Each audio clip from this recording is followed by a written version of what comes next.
அப்ப அந்த லீகல் பொசிஷனை வந்து அதிமுக எம்எல்ஏக்கள் உணரணும். இப்ப என்ன பிரச்சனை அப்படின்னா, மக்கள் வந்து ரெட்டலைக்கு வாக்களிச்சிருக்காங்க.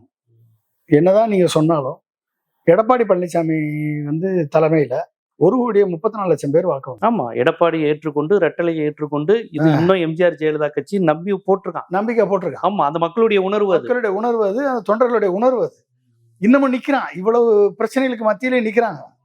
அப்ப இந்த உணர்வை தாண்டி இவர்கள் வந்து பதவிக்காகவும் பணத்திற்காகவும் தாவேக்காவுக்கு ஆதரவளிக்கிறேன், இல்ல ரிசைன் பண்ணிட்டு நான் தாவேக்காவுக்கு போறேன்னு இவங்க போனாங்க அப்படின்னா திரும்பி 25 பேர் திரும்பி வருவாங்களான்னு தெரியாது, ஜெயிச்சு வருவாங்களான்னு ஆமா தெரியாது.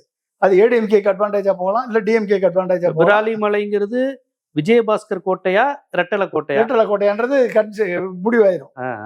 ரெட்டலைக்கு விழுந்த ஓட்டா இல்ல விஜயபாஸ்கருக்கு விழுந்த ஓட்டா? மயிலத்துக்கு இப்பதான் சிவி சண்முகம் வந்தாரு, முதல் விழுப்புரம் தான் அவரு வந்தாரு. மயிலம்ங்கிறது அவரு பாரம்பரியமான இதுதான், எங்க இருந்தாலும் ரெட்டலை தான் அவரை காப்பாத்து. அப்ப கொண்டாமுத்தூர்னா இவரு ரெட்டலை தான். வேலுமணிக்கு விழுக போதா இல்ல ரெட்டலைக்கு விழுக போதான்றது தெரிஞ்சிடும். அப்ப இந்த விசில், எனக்கு அந்த தொகுதியை பத்தி பேசும்போது இந்த விசில் அலையிலயும் அவன் விசில தள்ளிட்டு தான் ரெட்டலைக்கு போட்டிருக்கான். ஆமா, தமிழ்நாடு முழுக்க ஏதோ ஒரு மயக்கத்துல விசிலுக்கு போட்டிருக்கான். திமுக அதிமுக குடும்பத்தை சேர்ந்தவனும் போட்டிருக்காங்க.